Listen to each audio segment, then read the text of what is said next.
বিশুদ্ধ খোৱা পানীৰ দাবীত হাইলাকান্দি জিলাৰ মনাচৰা গাঁৱত উত্তাল প্ৰতিবাদ।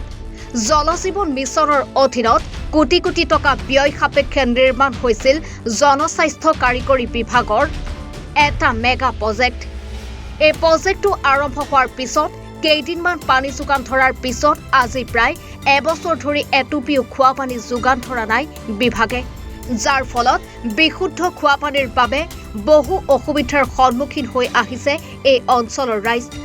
বহুতো আৱাসীয়ে পুখুৰীৰ পৰা দূষিত পানীৰে জীৱন নিৰ্বাহ কৰি আছে। বিশুদ্ধ খোৱা পানীৰ দাবীত কলহ হাতত লৈ মহিলাৰ লগতে পুৰুষে মিলি মনাচৰা PHEৰ মেগা প্ৰজেক্টৰ সন্মুখত সাব্যস্ত কৰে উত্তাল প্ৰতিবাদ। জানিব পৰা মতে প্ৰায় এবছৰৰ আগতে বিকল হৈছিল PHEৰ ট্ৰেন্সফৰ্মাৰ, যাৰ ফলত ব্যাহত হৈ আছে পানী যোগান ব্যৱস্থা। অতি সোনকালে এই ট্ৰেন্সফৰ্মাৰ মেৰামতি কৰি পানী যোগান নিদিলে বৃহৎ আন্দোলনৰ হুংকাৰ দিয়ে প্ৰতিবাদকাৰীয়ে। সাপ্লাইয়ের জলেরও আসে কতদিন দিল ওইটা গুলা জল আর এখন জলও নাই, আমরা জল ছাড়া আমরা জান পাচ্ছি না। 1 বছর হয়ে গেছে।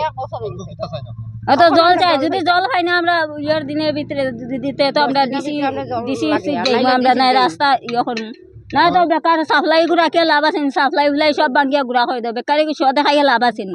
মানুষের যদি জল খায় না, ও জল লাগে তো মানুষের জল লাগে মানুষের জীবন বাঁচতে নেই। জল ছাড়াই গো থাকতে পারবানি মানুষ। গুমদানে উঠিও মানুষের জলের খা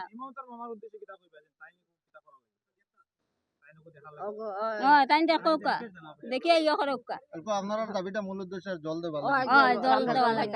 তারা জল দেয় না, ইয়ে দেয় না, বা ঘরে ঘরে ইয়া পয়সা খুঁজায়, পয়সা দেও ইয়ে দেও টেকা নেই তো তারা। মাসে মাসে কয়দিন জল দিল আর টেকাও নেই, ইয়া মাসে মাসে 600 টাকা 60 টাকা 60 টাকা হরিয়া। আশা বাগানও লইছে, আমরা ক্যাম্পও গেছে। তখন আমরা জল চাই, জল যদি আমরা পাই না তো আমরা ডিসিট যাই। হাইলাকান্দিৰ পৰা সুৰজিত দেৰ ৰিপৰ্ট, এনি ভাৰত 24।